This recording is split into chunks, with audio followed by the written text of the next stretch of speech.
A single dollar, left alone in the right account, can turn into 10. Not through luck, not through a hot stock tip. Through something so quiet, most people never notice it working. Compound interest doesn't announce itself. There's no alert on your phone when it kicks in. It just sits underneath your money, year after year, doing the same simple thing over and over. Here's what that thing actually is. You earn interest on your original amount.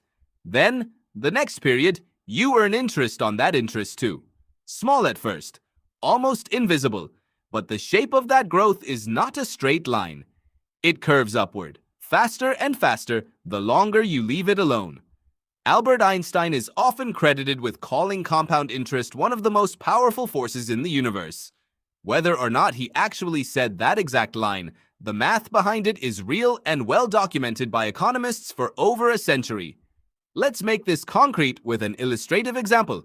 Say you invest $5,000 and never add another cent. At a hypothetical 7% average annual return, roughly in line with long-term historical stock market averages tracked by institutions like Vanguard, that $5,000 could grow to around $10,000 in just over 10 years. Not because you did anything, because time did the work. Now here's the part that surprises people. Wait another 10 years, doing nothing else, and that same money doesn't just double again. It grows to roughly $20,000. Same effort, bigger jump.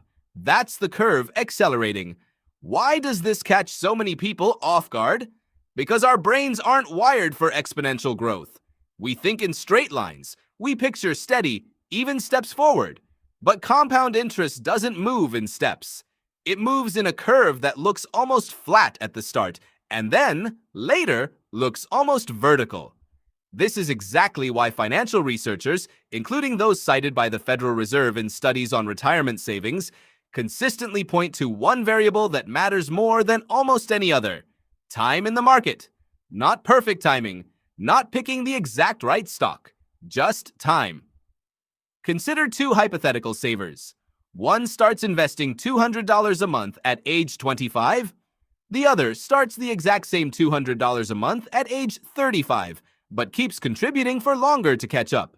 Using a hypothetical 7% average return, the person who started at 25 often ends up with significantly more money by retirement, even though the second saver may have contributed more total dollars over their lifetime. Illustrative numbers like these are commonly used by financial educators to demonstrate the effect, though actual results always depend on real market performance, which varies and is never guaranteed. Have you ever wondered why financial advisors talk so much about starting early, even with small amounts? This is why. 10 years of compounding, even at modest contributions, can outweigh doubling your contributions, but starting a decade later. The earlier dollars get more time to curve upward.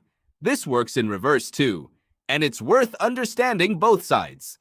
Debt compounds the same way. Carrying a balance on a high-interest credit card means you're paying interest on interest, working against you instead of for you. The same force that quietly builds wealth can just as quietly build debt if it's pointed the wrong direction. So what does this actually mean for you? It means the specific amount you start with often matters less than people assume. What matters more is starting and letting time do what time does. It means an extra decade is often more valuable than an extra few $100s a month. And it means understanding your own debt through this same lens can change how urgently you treat paying it down. None of this is a guarantee of future returns, and past performance never predicts what markets will do next. This video is for educational purposes only and isn't personalized investment advice. A licensed financial advisor can help you apply these principles to your specific situation. A single dollar, left alone in the right account, can turn into 10. The only ingredient nobody can buy back once it's gone is the time you gave it to grow.